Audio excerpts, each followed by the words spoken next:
Here I have OPPO A12, and today I'm going to show you how to clear browsing data on this device. So firstly I have to open browser which you use, and then tap here, go to history, and then tap clear browsing data. Then you have to select time range for what you want to delete your browsing history.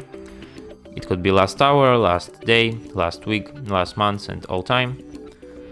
Then you select data formats which you want to clear. It could be browsing history, cookies and site data, change image and files, cached image and files. And then you tap clear data, and as you can see, history is clear now. And that's it. Thanks for watching. If you find this tutorial useful, don't forget to hit that like button and subscribe to our channel.